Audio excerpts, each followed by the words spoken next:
¿qué tal? ¿Cómo están? Muy buenas noches. Nos da muchísimo gusto saludarles acá en nuestra emisión de Praxis Psicoanalítica para recibir nuestra octava sesión de la experiencia en el psicoanálisis.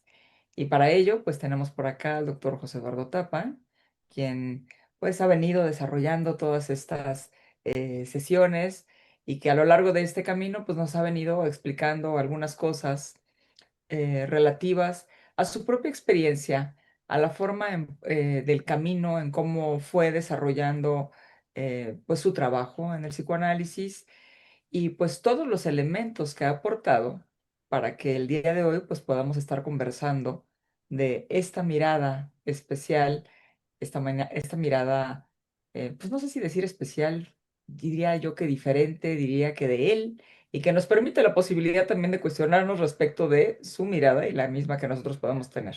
Y pues bueno, el tema que hoy vamos a tener es el del síntoma. El Sintón, que ya nos ha hablado por acá de una serie de cosas al respecto, pero cuando hablamos del real simbólico imaginario, por acá algunas pinceladas nos dio. Y pues bueno, la sesión pasada que habló de lenguaje, lengua habla, también nos dio algunas pinceladas respecto de el camino que siguen los conceptos y las complicaciones que eso produce para los estudiosos del psicoanálisis y también para los que lo practicamos. Así es que, pues bueno, José, ¿cómo estás? Muy buenas noches, bienvenido. ¿Qué tal, Luz? Pues buenas noches. Pues precisamente como estaba pensando cómo abordar esto, Ujú. va a estar voy a seguir como en el más puro estilo tapaniano, muy raro, Pues por ¿no? favor, no esperaríamos Raro, algo diferente. exacto. Entonces, voy a comenzar, digamos, 20 años atrás del seminario del Sintom, que yo siempre digo Santom. Veremos por qué se dice Sintom, Santom, es como se pronuncia, por qué prefiero utilizar la palabra Santom. Y en 1953, Lacan hace una conferencia que se llama Simbólico, Imaginario y Real, que es la primera vez en que expone la idea de lo que llama en ese momento tres registros de la experiencia humana. En ese sentido, es muy importante que ya piense en registros de la experiencia humana.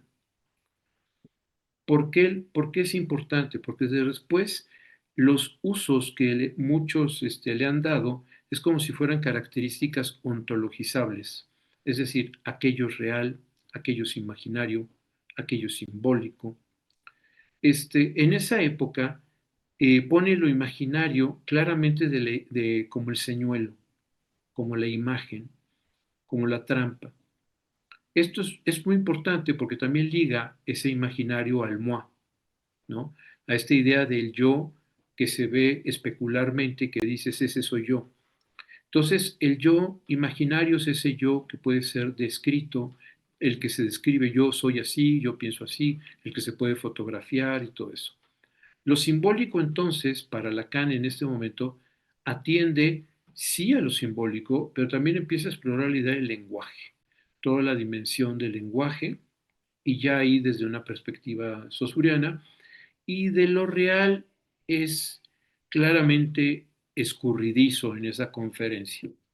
Dice algunas pequeñas cosas como respuesta a las preguntas que se le hacen, pero es particularmente escurridizo. Entonces leemos después 53, corresponde a lo que después se llamó seminario número 1, es de la misma época, y entonces ahí empezamos a ver cómo esta idea de lo real, por ejemplo, empieza a aludir a algo del orden de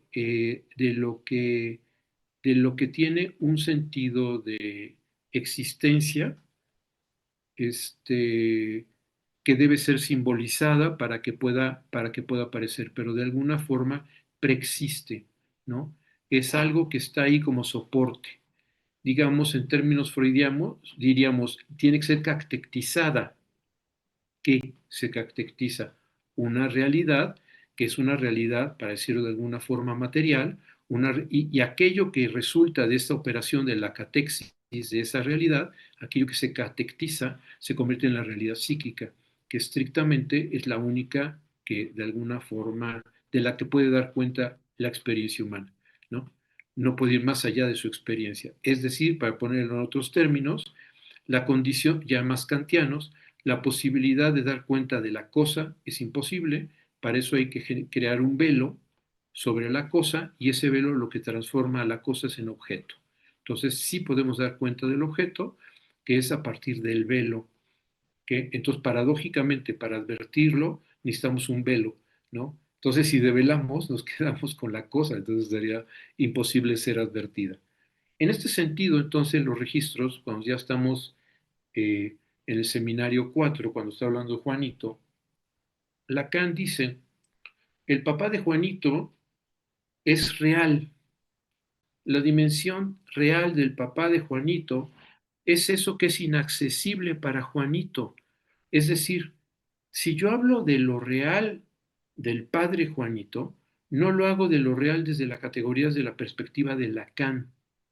Lacan no está pensando que sea real, imaginario, no. Él piensa que para Juanito la dimensión inaccesible de su padre es la de ese pobre hombre, que supone Lacan que es un pobre hombre, que está allí, y que entonces él lo cubre con toda una serie de cuestiones. Por eso también piensa Lacan que hay este simbólico que va en el seminario 3 antes dice, lo que no ha sido simbolizado, pensando en el delirio y en la alucinación, retorna a lo real. A esto real, que incluso el seminario 3 incluso habla de interior y exterior. Entonces, en este sentido, en donde este real aparece como esa voz, como esa voz que es una alucinación, ¿no? Y que no fue simbolizada. Entonces, lo no simbolizado que implica que hay uno real que debe ser simbolizado. Si no es simbolizado, retorna a su condición original de real. ¿De acuerdo? Estamos en seminario 3. Entonces, sí hay una idea muy arcaica en Lacan de una preexistencia de lo real que debe ser simbolizado. Esto, esto digamos, se pierde en el camino. En el camino deja de ser esa condición. Antes también, efectivamente, cuando hablaba del cuerpo real, seminario 2, el cuerpo real, y el seminario 3, cuerpo real, sí está aludiendo a la fisicalidad, digamos, del organismo. Y el cuerpo erógeno es ya esta dimensión simbólica del cuerpo. Entonces, el organismo, como el cuerpo real, ese sentido de la fisicalidad, y después el cuerpo erógeno, ya como lo simbólico. Pero esto no es algo que perdure. Ya va caminando y para allá, para el seminario 6, ya para el seminario, digamos, cuando empieza a aparecer ciertas dimensiones como de empezarse a preguntar eh, eh, cómo se articulan, por ejemplo, conceptos como el de la angustia, cómo opera todo ese tipo de circunstancias, hasta el seminario 11 empieza a dar cuenta de la heterología de Bataille, Georges Bataille.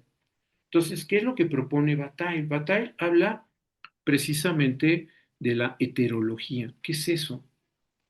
La heterología tiene que ver con la dimensión que puede tener el cadáver. Entonces, este cadáver que de alguna forma puede quedar como si quieren ustedes, como la más profunda alteridad, ¿no? En el sentido de que es algo que de repente lo simbólico no reconoce, ¿no? Es como una excrescencia. Entonces, en ese sentido, esa alteridad radical puede ser considerada en ese momento como una especie de lo real, como alteridad radical a lo simbólico, ¿no? Porque recuerden que para Bataille lo que propone es que él es el que propone que el amor y lo que es el proceso de simbolización alude precisamente a la insoportabilidad de esta dimensión, de esa condición del cadáver, y entonces a la necesidad de ponerle santos óleos, ungirlo con agua, hacer una ceremonia. O sea, hay algo del orden de la erogenización de aquello por su propia característica, si quieren, un poco abominable, un poco, o sea, en ese sentido. Este, Ahí, en ese sentido, como alteridad más radical, aparece este sentido de lo real, ya no es esta parte como mucho más próxima al sentido de la cosa en Kant, incluso a esta parte de lo que hablábamos pero siempre, lo que es importante aquí, es que siempre que hablamos de lo real, lo simbólico y lo imaginario, alude a un ego. Ego no como yo, sino a un lugar desde donde aquello es real para que sea su experiencia. No puedo hablar de que aquello es real, o sea, cada uno de nosotros podrá hablar de las cosas de lo real que tiene, o de lo simbólico y lo imaginario que tiene que ver con su experiencia. Y si yo hablo de Juanito, yo puedo pensar, el papá de Juanito, esta dimensión del papá de Juanito era real para Juanito, no para mí, no sé, o sea, para mí yo hablaría de otro real o de otra simbólico, ¿te imaginas? Entonces siempre se alude, esto es importante, que cuando se habla de experiencia humana, a partir de la conferencia que da en el 53, que se llama Simbólico, Imaginario y Real, estamos hablando de la experiencia de un ego. La palabra ego no es yo, sino el lugar donde se apuntala una experiencia o una existencia, como lo veremos después. En la conferencia de Roma, que es precisamente la que antecede al seminario 22, que es donde va a hablar de lo real, simbólico, imaginario, ahí dice claramente cuál es el ego que nos interesa a los psicoanalistas. Dice es el sujeto. Claramente el sujeto es el ego que nos interesa a los psicoanalistas. Porque el ego es el lugar donde se apuntala las cosas, ¿no? Si yo hago una genealogía, en algún momento esto lo planteaba, si yo hago una genealogía y pongo en esta genealogía, recuerden que en Lacan ya está desde tempranamente la cuestión de los lugares tópicos, ¿no? Entonces, si yo hago una genealogía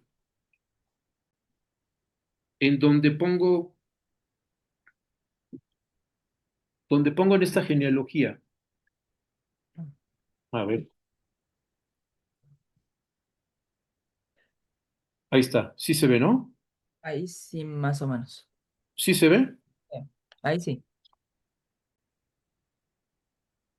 Bueno, voy a rayarlo un poquito más Ujú. para que se vea.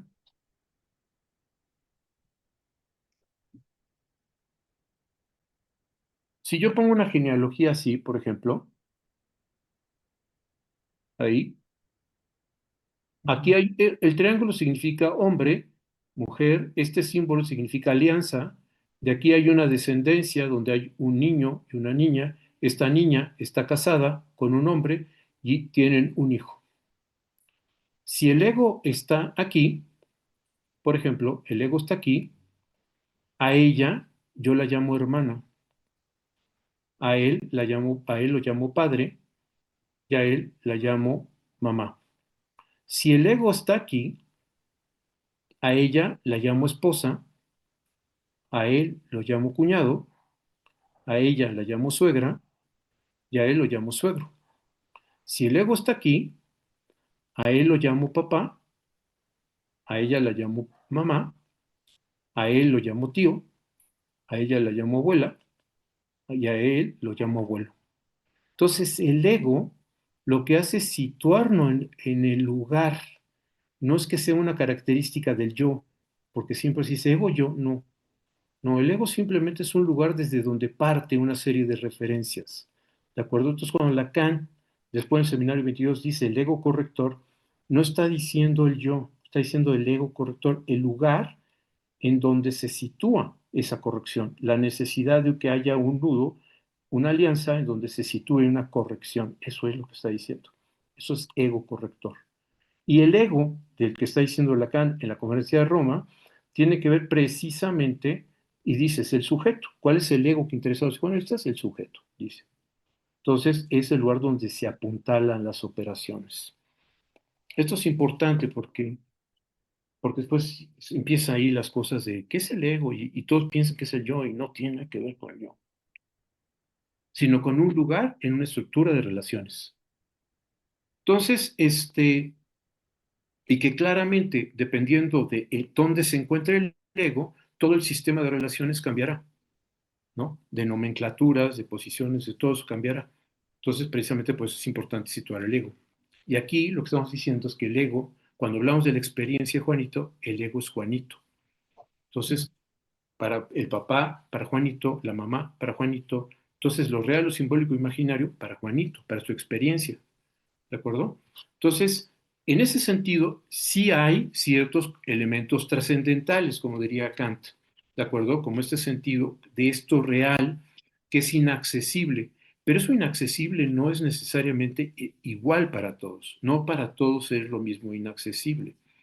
En ese sentido, lo que Lacan supone es que ese pobre hombre, el papá, era esa dimensión real inaccesible para Juanito y entonces lo tenía sobrecatectizado, ¿de acuerdo? Les daba otra dimensión. Y donde hace intervenir a Freud, por todo el peso que tenía en esa genealogía familiar, en ese conjunto de relaciones, habiendo sido el analista de su mamá y además el maestro de su papá, que de alguna forma tenía un peso específico y entonces en esa genealogía tenía un lugar poderoso, un papel simbólico importante, ¿no? Para organizar parte del sistema. Eso es como lo está pensando Lacan en estos momentos. Decimos, ya después, estamos hablando de que lo real va a ser pensado del lado de Bataille como de la heterología, y la heterología estamos diciendo que tiene que ver con esa dimensión radical de esa, digamos, de esa imposibilidad, ¿no? Esa imposibilidad radical y que entonces va a ser pensada como, por eso ni siquiera llega ya incluso a la cosa, sino esta dimensión que también alude a la experiencia, el cadáver, ¿no? Esa alteridad. Y entonces, frente a esa imposibilidad, eso se teje toda una serie de elementos de carácter simbólico e imaginario para poderse apropiar de lo que significa el cadáver, ¿no? Y entonces empiezan los ritos funerarios, toda una serie de cuestiones simbólicas e imaginarias, incluso lo que cuando Bataille introduce el concepto de erogenización, de lo que está hablando es de precisamente toda esa serie de cosas que se hacen con el cadáver, cómo se erogeniza el cadáver. Al ponerle, digamos, el polen, estoy pensando, digamos, en los primeros hallazgos de que hubo algún tipo de ceremonia, ¿no? Y eso ya sabemos que también está acompañado de que en esos grupos son los primeros grupos que ya son sedentarios, porque antes todos los sistemas ceremoniales de los cadáveres eran con piras ardientes, porque iban migrando. Entonces no conservamos los restos y no tenemos hipótesis de cómo funcionaban ese tipo de sistemas de culto, pero es frente a esa cuestión de una, digamos, de algo que es verdaderamente extranjero y radical. ¿Extranjero a qué? A lo simbólico y a lo imaginario, ¿de acuerdo? Alteridad radical a eso. Entonces, pero para que haya un alter, tiene que haber esto que estaba aquí. Entonces aquí ya empieza a cambiar un poco la dimensión, porque ya no es de dónde se construye, ya no es lo real como lo que no ha sido simbolizado retorna a lo real, sino aquí habría una dimensión de lo real que aparece, que precisamente, digamos, los velos de lo simbólico y lo imaginario descorren y entonces aparece para ser de alguna forma tramitado eso en el universo de lo simbólico, pero eso real que está insistiendo, ¿no? Ese cadáver, esa muerte, esa serie de condiciones. Después llegamos a la conferencia de Roma. En esa conferencia de Roma, Lacan empieza a pensar esta idea de lo real, lo simbólico y lo imaginario, pero ya como un nudo borromeo. Esto es muy importante. Antes, cuando eran registros independientes. ¿De acuerdo? Entonces yo puedo pensar claramente, la dimensión del padre real de Juanito era la del pobre hombre aquel.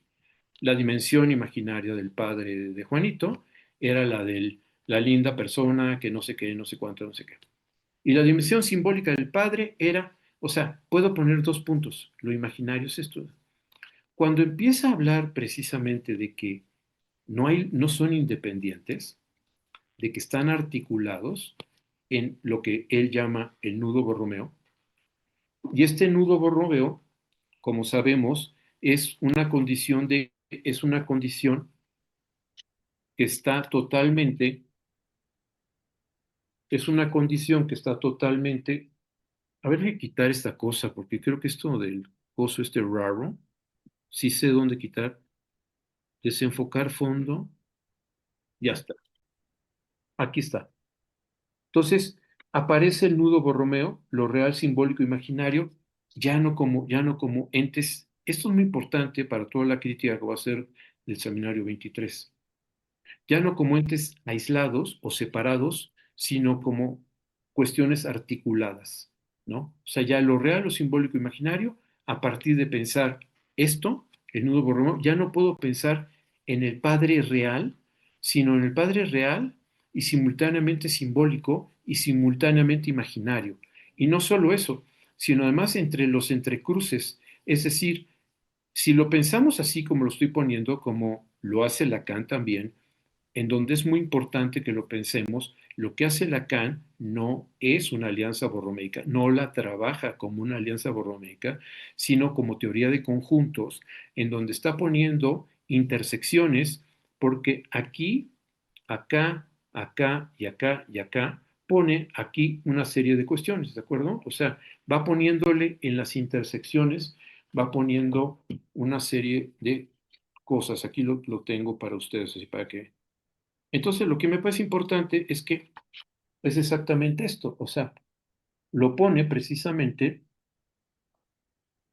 como que está, digamos, aquí está aquí está el imaginario del otro, aquí el goce del otro, el goce fálico, el objeto A, aquí en medio está el cuerpo, aquí está, o sea, en todas estas cosas, intersecciones y todo esto, Lacan va poniendo cosas. Eso es muy importante, pero vean, eso no tiene nada que ver con topología. Esto es teoría de conjuntos porque está en plano, es un plano. O sea, si esto es topológico, tiene tres dimensiones. Y si lo aplano, tiene dos. No, pum, ya es como hay. Y si tiene dos, no es topología. Puede ser geometría. Si quieren, puede ser geometría, pero no es topología.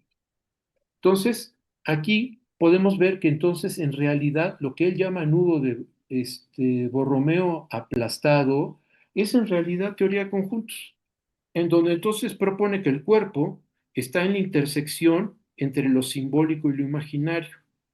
Propone que entonces el goce del otro está en la intersección entre lo imaginario y lo real.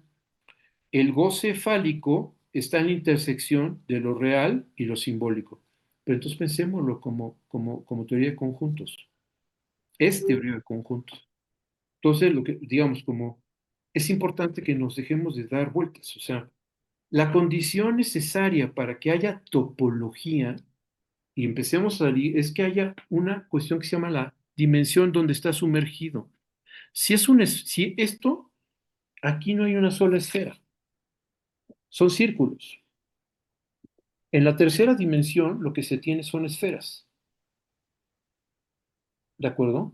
La sombra de una esfera es un punto, pero digamos, en este sentido, lo que vamos a empezar a ver, que es lo que vamos a, como principio, es, por ejemplo, si pensamos en topología, estas superficies que ven aquí geométricas, que es una pirámide, una esfera, un cono, todos ellos topológicamente son lo mismo.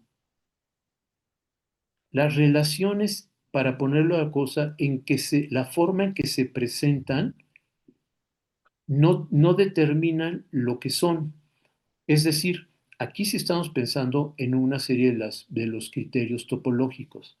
Cuando Lacan empieza a introducir los cortes y todo este tipo de cosas, está dejando de respetar lo que son la necesidad de los criterios topológicos, porque en topología se puede manipular una superficie, todo lo que ustedes quieran. Si se corta, ahí comienzan problemas de otro orden, generalmente geométricos.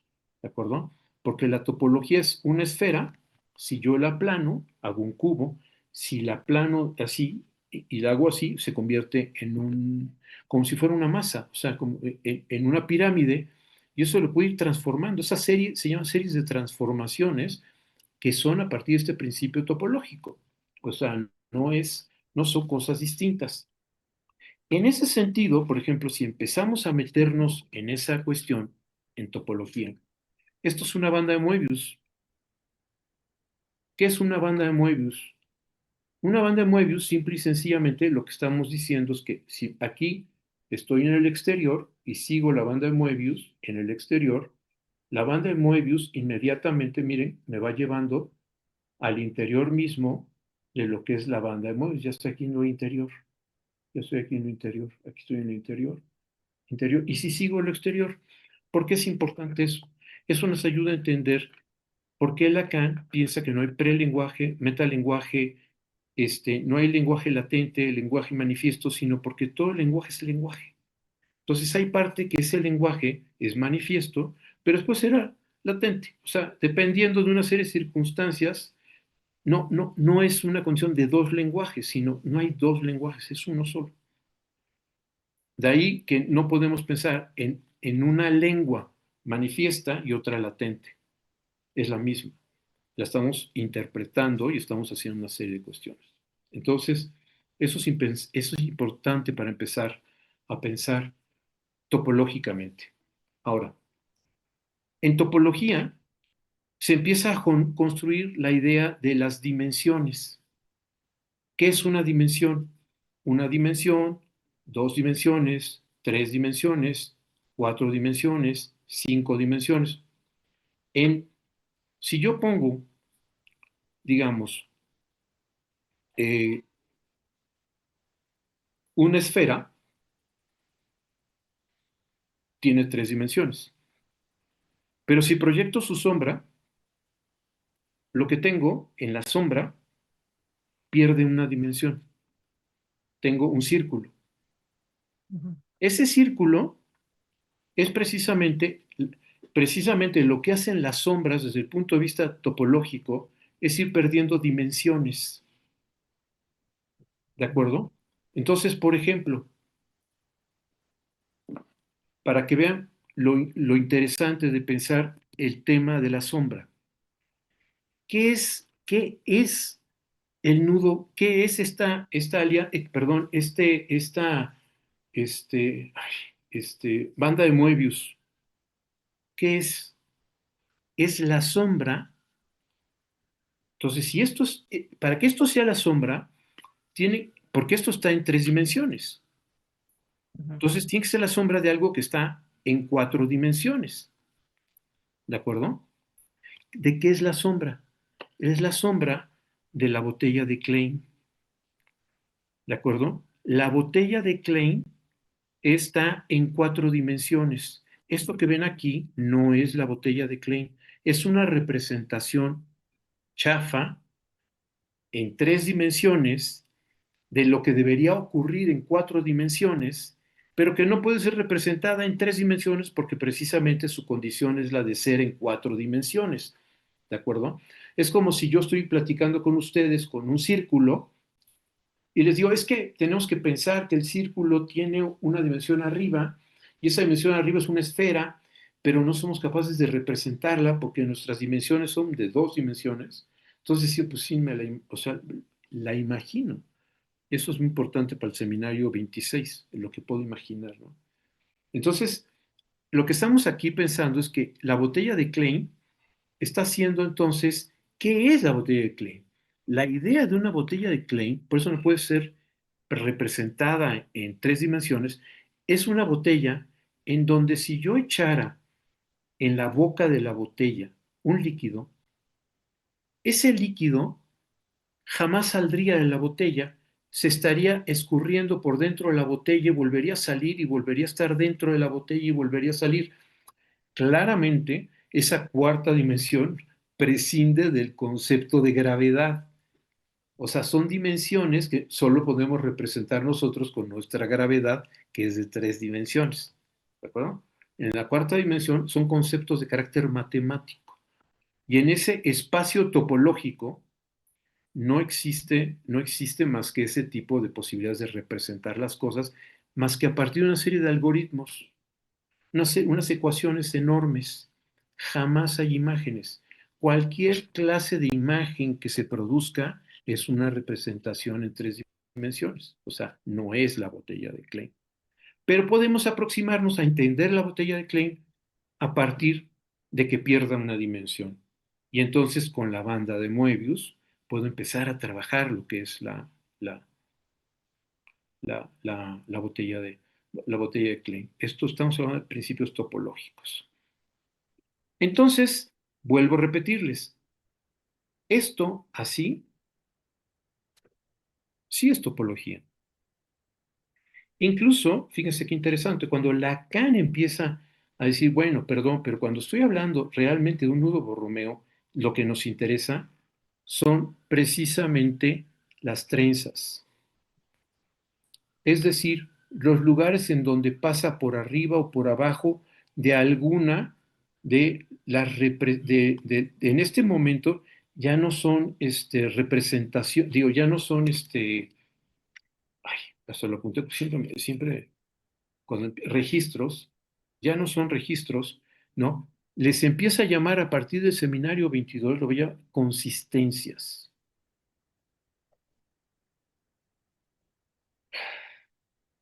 Entonces decimos, ok, es consistencia, sí, sí entiendo que es una consistencia. No, la verdad es que no entiendo que es una consistencia, ¿no? Pero bueno, entonces estamos hablando de las trenzas, es decir, cómo pasa lo real, cómo pasa lo simbólico y pasa eso. Pero lo que es importante que a partir de esto se construye una lógica en donde ya todo debe ser pensado a partir de articulaciones entre lo real, lo simbólico e imaginario. Si a partir de esto digo aquello es real, aquello otro es simbólico, no se está respetando la lógica que necesariamente está subsumida a partir del seminario 22. ¿De acuerdo? Porque a partir del seminario 22, en que todo opera a partir de una dimensión borromeica, ya no puedo decir lo real de no sé qué, porque lo real de no sé qué es efecto de lo imaginario de no sé qué y de lo simbólico de no sé qué, ¿no? Si pienso en lo real de no sé qué, sigo en la dimensión de los registros. Me brinqué la parte de la conferencia de de Roma, y entonces sigo pensando en registros independientes y lo importante es que estoy borrando una lógica que implica una serie de operaciones y principios que van a normar antes la experiencia y ahora la existencia. Ahora, ¿qué es sistente? ¿Qué es el sistente? Porque hay insistencia, existencia, ¿qué es el sistente? ¿De qué quiere hablar Lacan? El sistente es lo que permanece, es lo que está erguido, es lo que está de pie, ¿de acuerdo? Entonces, cuando digo existencia, es lo que surge de fuera, digamos, lo que aparece, lo que emerge, si quieren ustedes, me gusta más la palabra emerge, por lo que vamos a hablar al rato, lo que emerge, ¿de acuerdo? Eso que emerge es una existencia, pero estaba antes insistente, porque lo sabía. Entonces, existente es cuando emerge, cuando sale, ¿de acuerdo? Ahora, ¿qué es una dimensión? Una dimensión es donde está sumergido. Entonces, podemos pensar las dimensiones como los lugares donde están sumergidos los principios topológicos. Por eso, cuando Lacan comienza a manejar la dimensión del toro, ¿se acuerdan que es aquella dona? Y dice, ¿cuál es el agujero? Lo llama el agujero interior y pone ahí el objeto A en medio del agujerito donde está la dona. Eso no es topología, eso nuevamente es una chafa representación imaginaria en dos dimensiones, porque en topología toda esa dona está sumergida en una dimensión. Entonces lo que está dentro es lo mismo que está afuera.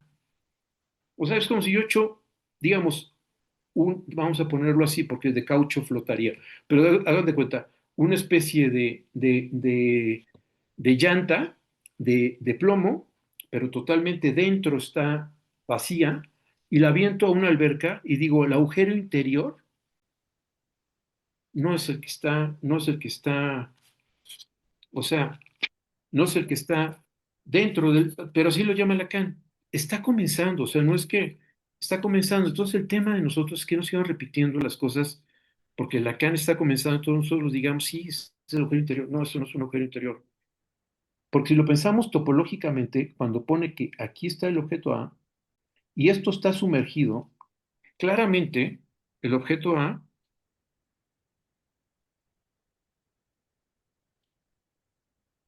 está en todos lados porque está sumergido en esa dimensión, ¿de acuerdo? Entonces, el único agujero interior es precisamente en donde se está moviendo lo que él llama la demanda. Esto de aquí dentro de lo que sería la llanta de metal que ya metimos a la alberca, eso ahí dentro, ese sería el único agujero interior. O sea, si lo pensamos. Y aparte eso nos ayuda a entender precisamente la dimensión de cómo opera. Precisamente es mucho más útil pensarlo así que como estaba primeramente representado por Lacan. Porque precisamente lo que dice es que conforme me acerco al objeto, la demanda, para decirlo de alguna forma, hay algo del orden de la angustia, algo que lo propulsa, que le impide acercarse. Y cuando se aleja, aparece dos cosas. Se aleja del objeto, pero precisamente se acerca al objeto, porque el objeto no está aquí, está acá, está en todos lados. Entonces, si lo quieren pensar del lado del deseo, es exactamente igual. El goce digamos, donde está sumergido esa condición de deseo que está ahí revoloteando. Bueno, entonces, este es el nudo Borromeo. A partir del año 22 tenemos que empezar a pensar las cosas de una manera distinta, con sinceridad. Yo se la compro a Lacan completa. Digo, ¿usted qué opina, Tapan? Yo se la compro completa, doctor Lacan, completa. Creo que hay que pensar en una lógica barromea porque eso nos ayuda a complejizar las cosas, nos ayuda a entender las cosas, se despliegan en una serie de espectros. Ya no es que eso es imaginario, sino que eso es imaginario, eso es simultáneamente real y eso es simultáneamente simbólico. Y entonces me ayuda a entender, por ejemplo, que, digamos, para que pueda haber un orgasmo, tiene que haber, para que pueda haber los estertores mortales, para que pueda haber una serie de experiencias del lado cuando se hablaba de registros de la experiencia. Para que haya esos registros de la experiencia, tiene que haber alguien que lo esté experimentando. Entonces, pues sí, es que vamos a hablar de lo real del orgasmo. No, pues el orgasmo es real, pero es producido, es condición de posibilidad. Podemos hablar del orgasmo, es algo del orden de lo decible, es algo del orden, es inefable, pero no porque nos falten palabras en nuestro vocabulario, sino porque su condición de ser es que no puede ser hablado, dicho, representado, lo mismo que los estertores mortales, etcétera. O sea, cuando estoy comiendo una fruta deliciosa, eso delicioso de la fruta es inaccesible. Wittgenstein me dice, lo que no puedes hablar, pues mejor guarda silencio, ¿no? Porque lo que se está produciendo es precisamente del orden de lo inefable. Entonces, lo real ya está, Lacan lo dice muchas veces, es lo que no puede ser representado, lo que no puede ser dicho y lo que no cesa de no inscribirse. Si yo lo inscribo, es imaginario. Es que lo real de tal cosa. Ah, ¿eso es lo real de tal cosa? Sí, bueno, eso es imaginario. Porque precisamente lo real de eso coso tendría que ser como algo inefable, indecible, que se produce por toda la articulación de esas cosas. Entonces necesito la articulación, ¿no? Si no, no puedo dar cuenta de lo real. Esto, digamos, esto implica cierto primado de lo simbólico. Y entonces todo el mundo se escandaliza y dice, no, no es posible, no sé qué, no sé cuánto. Pero Lacan dice, sí, sí es cierto. Hay un primado de lo simbólico. Y entonces el significante en nombre del Padre, la diferencia en su forma más pura, la función paterna, todos son del orden simbólico que inscriben el momento que operan, en el acontecimiento, inscriben Logo Romeo. Pero la operación es simbólica. Tan es simbólica que cuando Lacan, en el seminario 23, empieza a decir, a ver, quiero decir cosas. Uno, no, ya antes había introducido, como les decía en el seminario 22, la idea de la necesidad para él. Veremos que yo creo que el tema es que fue muy temprano el descubrimiento que tuvo Lacan y la verdad, no tuvo el tiempo ni la distancia suficiente para darle peso y significación y me parece a mí que claramente eso se refleja en el resto de sus seminarios. Esto que no alcanzó a precisar desde el seminario 22 y que aunque parezca extraño, sí tenía ya ciertos visos, ya algo ahí estaba anunciado en la conferencia de Roma, todo esto. ¿De qué estamos hablando? De que, por ejemplo, él dice, tiene que haber una cuarta, ¿por qué? Pero entonces esto es lo que me parece, y bueno, antes de eso, perdón. Antes de llegar ahí, me voy a ir al seminario 26. 26 y me voy a ir a la clase, no crean que no voy muy adelantado, no se preocupen, a la clase, a la primera clase, que todavía para ir como precisando esto al que vamos a llegar a cómo interrogamos el nudo borromeo y lo que va a ser el cuarto registro, bueno, el cuarto redondel, la cuarta alianza, dice, esta es la versión crítica, ¿eh? Y dice, de hecho, es el punto final, digamos, es la última parte de la primera clase. Digo, para que lo identifiquen rápido. Dice, hay a pesar de todo una alianza entre el psicoanálisis y la topología. Esto, en lo cual me esfuerzo, es en esta alianza. Ella permite en la práctica hacer un cierto número de metáforas. Hay una equivalencia entre la estructura y la topología. Es eso el ello del cual se trata en Grodek. Es eso lo que es el ello. Continúo. Es necesario orientarnos en la estructura. No hay como los nudos borromeos para generalizar lo que se llama los nudos borromeos pueden hacer un modo de hacer que no haga que el nudo borromeo sea, cortando uno, liberándolo de los otros. Pero lo que es importante aquí es esta parte en donde Lacan dice, es necesario orientarse en la estructura. No hay como los nudos borromeos para generalizar lo que se llama los nudos borromeos, puede haber un modo, lo que sea. Entonces, dos cosas importantes. Uno, en el psicoanálisis hay una alianza entre psicoanálisis y topología. Dos, dice, en la práctica, para dar cuenta de esto, hay un cierto número de metáforas. Tres, esas metáforas quiere darle peso e importancia como el ello de Grodek, es decir, la condición de la que se parte. El ello de Grodek es filogenético, es decir, no es algo que se construye, es algo de lo que se parte, es condición necesaria para todo lo que va a ser, es lo necesario para lo que sigue que es contingente. Y después dice, para hacer este trabajo de las estructuras, no hay como los nudos borromeos. Entonces les digo esto por aquellos que dices que no, ya no se puede hablar de estructuras. Seminario 26. Topología como condición necesaria para dar cuenta de las estructuras. ¿Cuál es el problema de la topología en Lacan? Dar cuenta de las estructuras. ¿Qué son las estructuras? Aquello que Grodek llamó ello.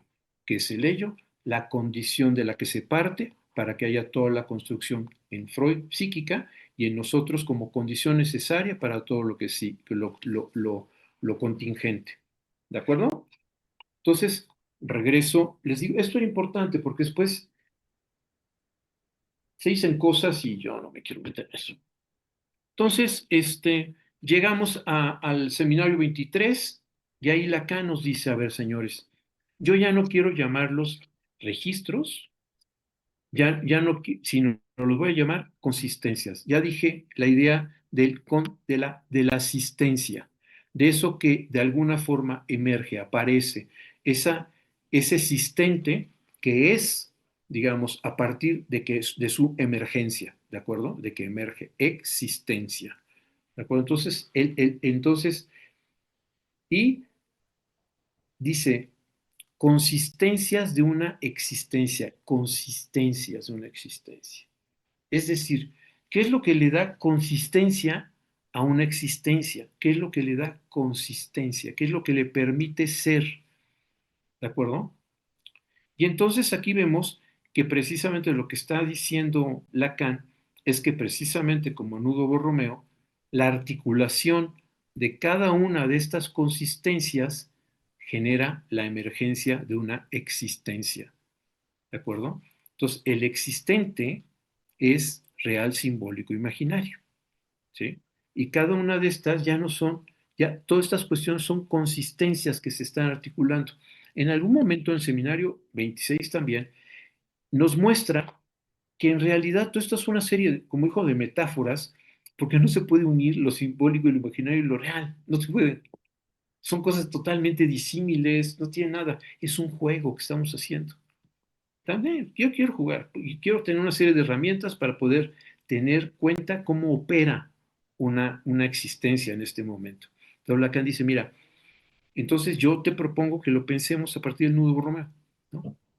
Y entonces cada una de ellas es lo simbólico, lo imaginario y lo real.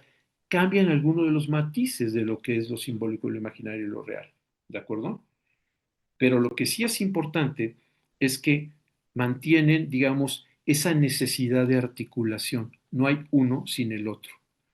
Pero Lacan dice, ¿saben qué? Yo creo que esto no se mantiene. ¡Oh, ya estamos acabando!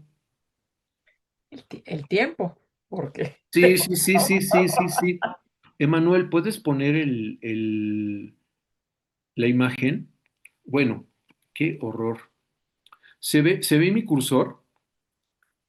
no, tu cursor no, se ve la imagen nada más. Bueno, la imagen. Entonces veamos que tiene cuatro flechitas, ¿no? ¿Sí se ve mi cursor ahora? Tampoco. Bueno, no No, importa. Ok, hay cuatro flechitas. ¿Por qué hay cuatro flechitas? Porque lo que Lacan dice, se los voy a leer, porque es importante, vean que es bastante pobre su argumentación.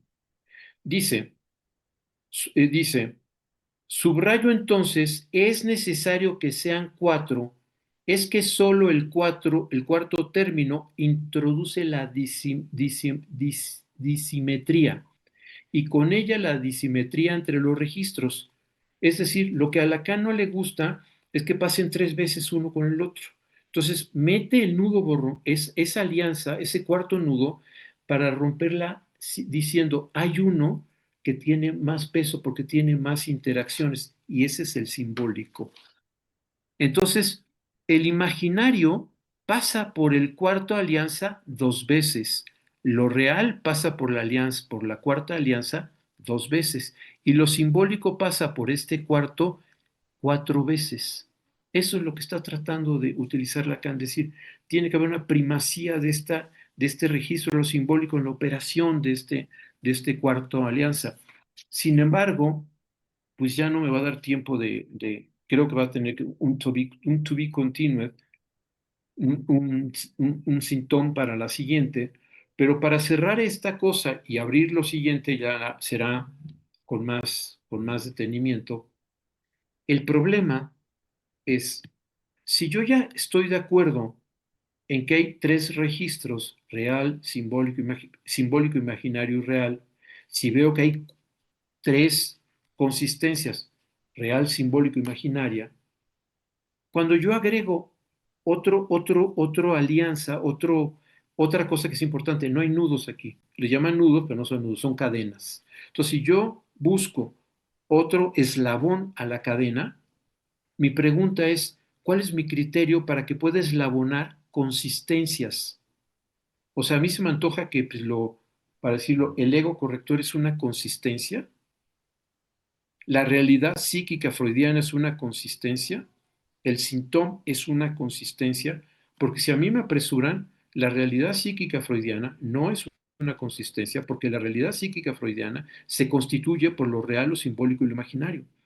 El ego corrector, no solo el ego corrector, es la alianza borromeica. El mismo alianza borromeica, el sujeto es real, simbólico e imaginario. Y si pensamos en el santón, el seminario 23 comienza en las primeras páginas diciendo, ¿qué es el santón? Y dice Lacan, es lo que en psiquiatría se llama este mecanismo compulsivo, este mecanismo que está empujando, lo dice en las primeras páginas. Entonces, es esta parte, él dice la manía. Uy, entonces, síntoma, manía, Lacan. Entonces, ¿qué es lo que está diciendo? Que el síntoma es algo que le va a permitir a la manía, digamos, transitar, surcar, caminar esa manía. Bueno, eso es real, simbólico e imaginario. O sea, no tiene otra consistencia, no tiene otra consistencia. ¿De dónde es? ¿Cuál es, para decirlo de otra parte, sustancia? Y lo último, porque esto sí tengo muchas ganas de decírselos. Lacan dice, dit mención el seminario 23. Dit mención para jugar con la idea de dimensión. ¿Se acuerdan que decíamos 4 dimensiones, 3 dimensiones? Entonces, ¿por qué tiene el énfasis cuando está hablando ahora del nudo borromeo de esta forma, empezar la dit mención? Y entonces yo he oído que dicen la casa del dicho. Y si lo pensáramos en francés hoy, diríamos dicha casa, no la casa del dicho, dicha casa.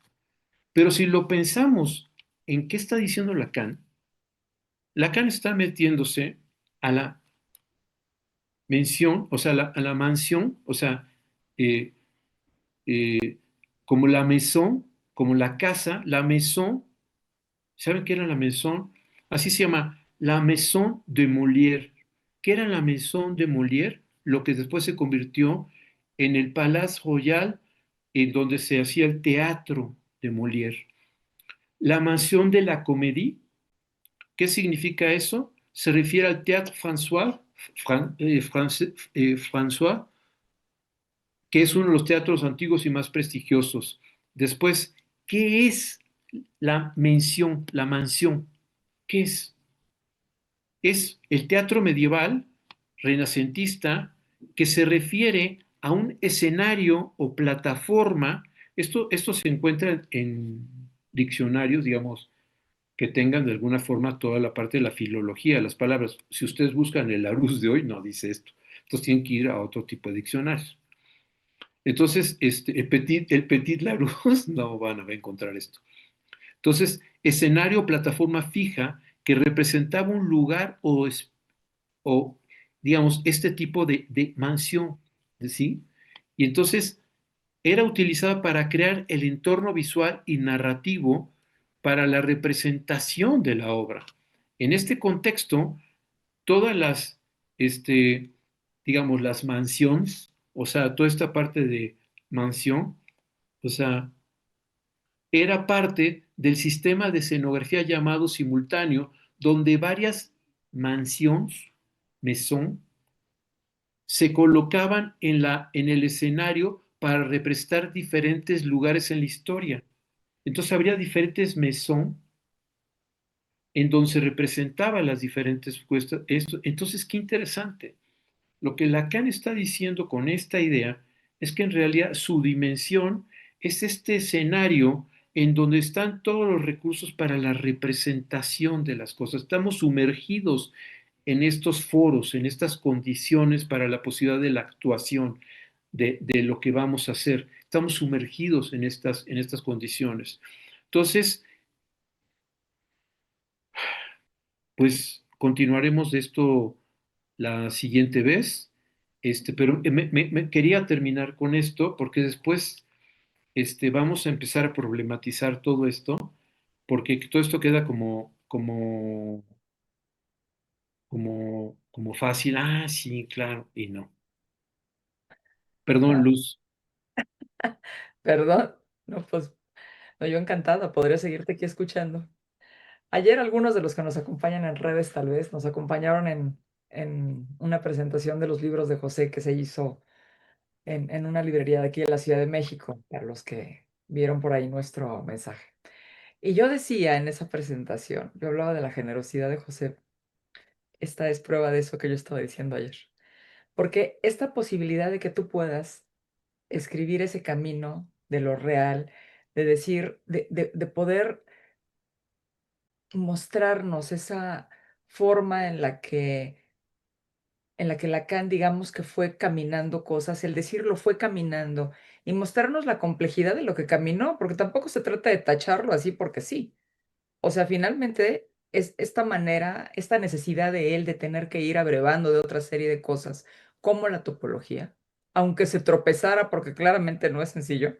O sea, evidentemente, lo que sí hace es que nos acerca a esas vías para poder comprender la condición humana y aquello que representa la condición humana y por qué hay esas circunstancias de la condición humana en las que es muy complejo poder llegar, ¿no? Entonces, por ejemplo, esto que tú dijiste de que lo real es lo inaccesible, o sea, que lo inaccesible de lo real es trascendente, pero que no es igual para todos, o sea, es verdaderamente importante, ¿no? Porque entonces lo importante de lo real es esa inaccesibilidad y eso como concepto, digamos que eso sí es lo trascendente, pero no estamos hablando de un solo real, ni estamos hablando en un solo momento, ni de una sola, o sea, en una posición. Entonces, todo este camino que nos diste para decirnos cómo estaba la topología, pero cómo se tropieza, porque hay cosas en las que introduce la topología, pero después habla de geometría. Entonces, pues él solito también se va corrigiendo, diciendo otra serie de cosas, ¿no? Que, bueno, no es que no es topología, pero sí nos habla de lo complejo. Sí nos habla de o sea, de los zambullidas que se dio para tratar de ir a buscar otros elementos que permitieran poder dar cuenta y que nos lo traigas y nos expliques así, pues bueno, o sea, es muy... También voy a citar a Marco Lavarría que ayer dijo, yo no sé por qué dicen que es claro. Pues sí, no, porque lo que propones es complejo en sí mismo. Pero sí me parece que estas formas de poderlo explicar nos lleva a algunos puntos para podernos, ¿no? Preguntar cosas diferentes y poder investigar otras cosas. O sea, esto que dijiste, por ejemplo, al final de lo de la masón, ¿no? Es bien interesante, ¿no? Porque nunca se habla de eso, pero abriría una posibilidad de saber por qué lo dijo y está bien interesante. ¿Y por qué Entonces, nadie lo dice? ¿y por qué ¿Por qué, nadie lo dice? y Exacto, o por sea, qué todo el mundo se va con la finta por el Petit Larousse? O del sea, ¿por jugueteo. qué? ¿Eh? Y del jugueteo, ¿no? La mansión del dicho, porque entonces no sé qué, y entonces nos quedamos en esa parte divertida de partir palabras por partirlas, ¿no? Sí, Tengo algunos comentarios nada más antes de que te vayas. vale, muy bien. Ileana Valle, estos comentarios de pronto los dijeron cuando empezabas, entonces un poquito nada más para contextualizarle. Ileana dice, entonces, podemos situar al ego como aquello que permite dimensionar la realidad subjetiva, la subjetividad, y que articula de alguna forma lo diacrónico y lo sintónico, el catalizador, el que tendría la posibilidad de estar presente. Al hablar Lacan de un ego corrector, ¿podemos pensar en la posibilidad de un cambio de posición subjetiva? Creo que Lacan está comenzando, o sea, lo que propones digamos, o sea, como que es así este ego, sí. Creo que el ego corrector, la verdad, es muy precipitado en Lacan porque está claramente entendiendo la necesidad de un Borromeo, pero no sabe cómo articularlo. Sigue algo del orden, fueron 20 años de registros independientes, entonces esto lleva apenas unos meses de que empieza a decir, no, esto está articulado, pero ya capta el poder de eso, no. ¿Lo entiende al final de sus vidas? No, está jugando, está tratando de hacerlo. ¿No? Nosotros tenemos la felicidad de ser lectores y de que tenemos Lacan del 27 para atrás y entonces tenemos chance de movernos para 37,000 lados y de que ya hay desarrollos enormes sobre cuestiones de topología, toda una serie de cosas que nos allanan el camino. Pero esto estaba dicho de manera muy temprana y por él. Entonces, yo creo que ahí es donde él dice lo de la realidad psíquica freudiana, porque o sea, lo está apenas como articulando, la verdad. Creo que no hay aún en Lacan la claridad del enormisísimo contribución que hizo. Sí. Esto que dijiste, ¿no? Había que complejizar. El loborromeico ayudaba a poder comenzar a esa complejización que era necesaria, porque ya se había atorado en una, ¿no? Ya algo había que hacer más. Dice Jaime Chávez García, una premisa inédita y paradojal entre lo imaginario, muy real que dificulta devenir lo simbólico, como con Juanito. Mm, y luego tengo aquí otro comentario, espérame, güey. Ileana dice, en esto que comentas del seminario 26, ¿hace referencia al ello de Grodek como aquello filogenético o primordial? Como para hacer referencia de que el acontecimiento opera sobre algo diferente a lo que se produce por dicho acontecimiento, como el crudo y cocido con Claude Lévi-Strauss, los mitos, diferencia entre naturaleza y cultura. O sea, lo que siento es que esta parte del Grodek es que lo que está diciendo es que hay, digamos, en Grodek está lo necesario y lo contingente, lo que va a ser lo primero y lo segundo, en donde se apuntalan las cosas y donde es conjunto de operaciones, pero no por su característica filogenética, sino por su característica de cimientos, cimientos que en términos de Grodek y de Freud, cuando habla del ello, de alguna forma van a preñar, permear, invadir todas las otras cosas de la subjetividad humana, ¿no? O sea, esa violencia, esa sexualidad, esas cosas de las que hablan ellos, está, digamos, está tocando todo el aspecto y es la condición de soporte y de alguna forma colorea todo. Ok. Y también pregunta Ileana, ¿el teatro, el cuarto de utilería, como tener recursos, herramientas y un nuevo lugar, escenario, nuevas metáforas para hacer siendo? Es la condición de posibilidad, o sea, el ser siendo es asirte de esas cuestiones. Sin ese soporte, no podríamos ser, es donde somos. Es como digamos, como el acuario para un pez. Si rompemos los vidrios del acuario, se muere el pez. Entonces, sería como nosotros somos como peces en acuarios, en donde estamos en nuestros diferentes. Esa es la característica de la subjetividad, que construye esas cajas, ¿no? Ujú, para contenerte y que no Sí. salgas así desbordado.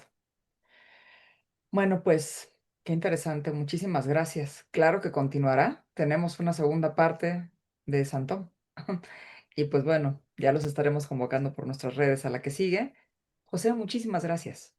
Como siempre, un enorme gusto. Gracias por traernos esta emisión de Real y acercarnos un poquito a la relevancia que reviste el pensar estos conceptos con esa acuciosidad. Muchísimas gracias. Y pues a todos los que nos acompañaron, también un gran saludo. Muchas gracias. Una linda noche para ustedes en este sábado. Los esperamos el próximo domingo con Marco Lavarría, Jodorowsky y Santa Sangre. Así es que por aquí nos vemos. Gracias. Película, no, no. Dicho por Marco Lavarría, su película favorita de Jodorowsky. Es poderosísima. Así es.